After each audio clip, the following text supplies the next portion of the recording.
Hello and welcome to Stretford Paddock. My name is Joe, that is Stephen Howson. And Steve, can I shock you? Probably. Manchester United are the most dangerous team in the Premier League from corners. Ever?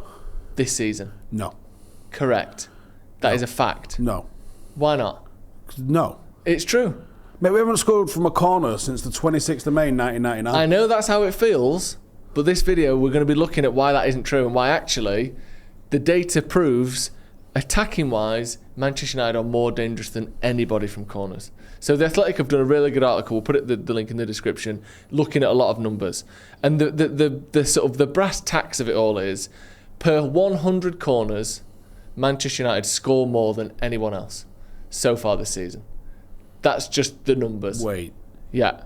How many corners we actually had, though? That's not what we're worrying about, because we're looking at averages. And also, we don't necessarily have to say that United have scored the most. We can look at what has actually happened, and we're going to look a little bit at the differences between this season and last season and what we're doing to sort of quietly go under the radar as whether you think we're the best or not, or close or thereabouts. Numerically, we are a lot better than we used to be. We are a genuine danger and threat from set pieces. We saw De Ligt's goal the other day, save a point for Manchester United against Tottenham. There's a lot to get into. First of all, do you like this Premier League trend of set pieces, of long throws, of emphasis on the things you can control? I mean, it seems almost stupid that we weren't focusing on these things anyway, because it's a free corner that no one's allowed to block. But that seems to be the way the Premier League's going. Do you like that? No. Why don't you like it? Because no one's gone home raving about corner routines, Arsenal fans aside. You know what I mean? Yeah. I don't like the overemphasis on the set-piece coaches. I hate how in-your-face Arsenal set-piece coaches. Go home, you gimp. I think there's nothing wrong fundamentally with scoring from set plays. They're a part of the game. But no one ever got into football because of corners and throw-ins. They are a factor in the game, like goalkeepers. No one likes goalkeepers either. They're fucking weird, right? They're a factor in the game, but they're not what you tune in for. You tune in for flying wingers. You tune in for shots. You tune in for the ability to beat a man 1v1 or even a big tackle, right? That's football. Passing, even. You know, there's some passes that'll make you just stand up and clap, especially when Paul Scholes or David Beckham was involved. No one's doing that for corners. Yes, we've had some huge moments as a football club. Roy Keane in Turin, Barcelona 99, spring to mind, especially.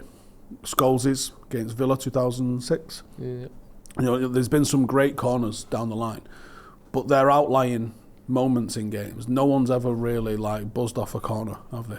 I don't think. Not particularly. Except now, like you said, they love cutting the camera to the Arsenal set-piece coach or the Brentford set-piece coach or whatever, or the Brentford set-piece coach is now managing Brentford. But it does seem as though it's sort of in your wheelhouse, though, I think, because it's trying to notice and get an advantage somewhere that other people aren't noticing and get an advantage. That's what a lot of the game is at the moment, yeah. It feels like. Do you like that? Do you like the microification of things, not just on set pieces, but across the board? No, I think it's a good thing to look where you can improve those sorts of things. Yeah. But again, it just feels like there's an overemphasis on that.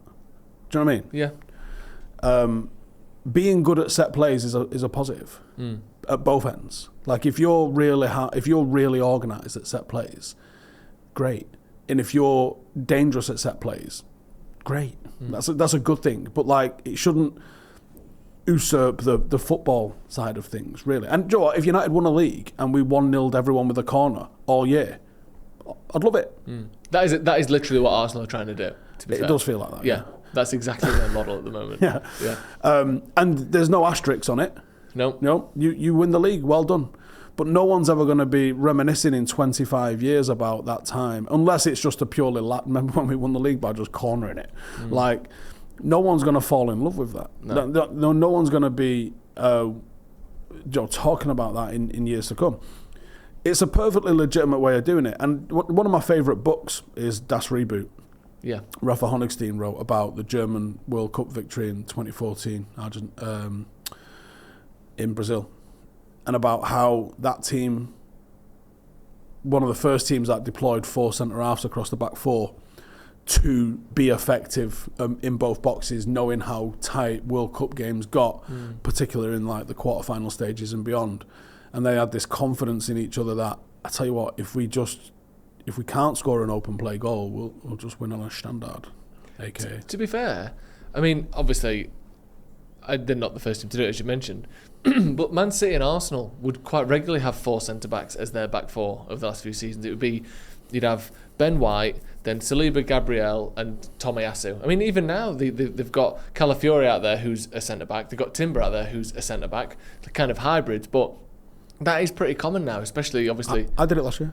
Yeah, I mean, it's a thing. It makes sense. Like, it does work. And I know Kyle Walker is very much a fullback and the pace and stuff, but his physicality, sort of size and presence was very much not a nimble fullback. He's 5'11", strong, athletic. And then on the other side, they'd often play a centre-back out there as well with Akanji or Nathan Ake.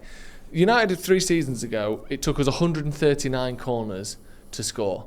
And we're up to 6 goals straight from corners already this season, which is the most since 2018-19 already. One of the big things that's helpful is we can now play in-swingers from both sides because of the talent and quality of Bryan Mbeumo. Obviously, he's also got 4 goals. I think he's got an assist or 2 as well. He's been very good. I think you've called him United's best player.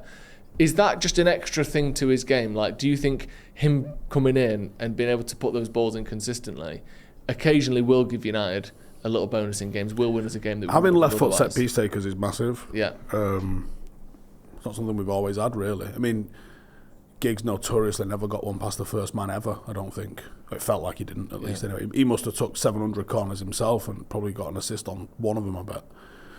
But having the ability to do that, yeah, and you can switch it to an in-swinger or an out-swinger when you've got people that are left-footed and right-footed and can deliver your corners.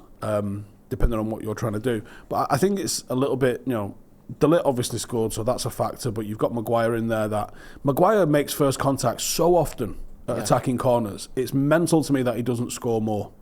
Because I remember scouting him when he was at Leicester, and I was looking for, at the time, people was, raving about Jamie Vardy, and I watched him at corners, and he was getting on stuff at Leicester, and I was like, this is a problem, because we were shite at set plays at the time before we signed him.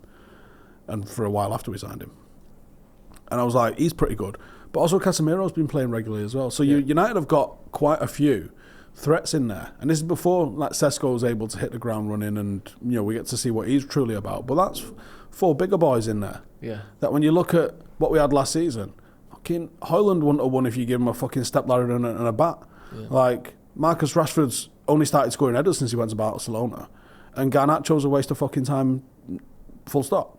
So when you look at what we're playing regularly now versus what we used to have attacking the box, we didn't really see too much of De Ligt and Maguire at all last season. So United appeared now to have some tools on the pitch that are able to do that sort of thing.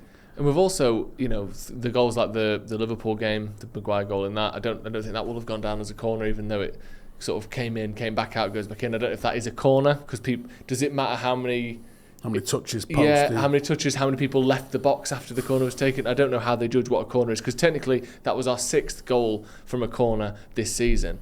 I don't think all of those were just whipped in, nodded down. But you've got, like you said, you've got Maguire in there as the main target. You've got De Ligt, obviously. But then we saw, I think it was more noticeable, at least maybe against Tottenham, that goal, the blockers and the sort of the little mini routine we seem to have. So we have 3 or 4 players drop to the back post. You often will have a man behind the goalkeeper, usually Mason Mount, if he's on the pitch, stopping the goalie, tracking back to his back post, just standing there as a blocker. There was, in particular, we saw Yoro sort of go from in at the back post, sprint to the middle of the pitch, which dragged, I think, Van der Ven away with him. De Ligt does this little routine where he runs in and then drops back in the last minute. And he had a completely unmarked header. It's not the most complex of routines, but little things like that. I think, this is the most we've scored, or we're one behind our Premier League record of 7 goals directly from corners already, which was in the 18-19 season.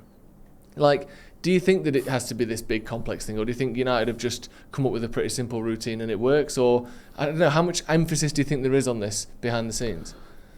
I'd hope there was some. I hope it's not just pure, I hope they're not sitting there going, fucking hell, let's go another corner. Yeah. We should probably practice those. Yeah. I hope that's not been the case. I don't know. I have no idea. It's nice that you're able to do it, because it helps being a threat from different areas. It helps having, players who can score free kicks. It helps having players who can, deliver from free kicks. Because sometimes, you come up against a team and you can't break them down. No. And you do have to score a goal like that. It was nice to see Lemons in the box. Yeah. For the equaliser against Tottenham, showing how much it matters. And I was disappointed with the result because I felt like we had the win, and we threw the win away, and ended up with a draw. The circumstances of getting the draw probably makes it feel like you actually earned something rather than lost something. But for me, I was pissed off at throwing away what I thought was a pretty straightforward win. But I bet the confidence is pretty high with them at the moment. And I bet, if they're doing the analysis on themselves, which you would assume they are, that's belief that starts to grow, because that helps. Someone puts the ball down on the corner. Imagine how powerful you would have felt when David Beckham was putting a ball on a spot, and you're like, okay, let me just, I'm just going to attack the right area, and I know it'll come. You start getting into that sort of belief. Like, I wonder how much of Arsenal's success at the moment is them smelling their own farts a little bit. You know what I mean? Because, everyone's writing about how good they are at set plays and what percentage of their goals they've scored from set plays. How much of it then is the self-fulfilling prophecy of everyone's worried about Arsenal set plays, like we saw with Sunderland this weekend, where they've moved the advertising boards in to start slowing them down. Doing things like that can flip it though, can't it? Everyone's scared of us. Yeah. And that's a positive thing. And especially with goalkeepers, and it's all about timing and just energy from set pieces. When you put the ball in those areas, the great thing that Arsenal do, obviously, and United are trying to do, is you put the ball in an area where you don't even necessarily have to win it. If anyone gets a touch on that ball and it's 1 yard off the goal line, it could go in. It could go anywhere. And obviously, if it is one of your players, then that chance increases sort of massively.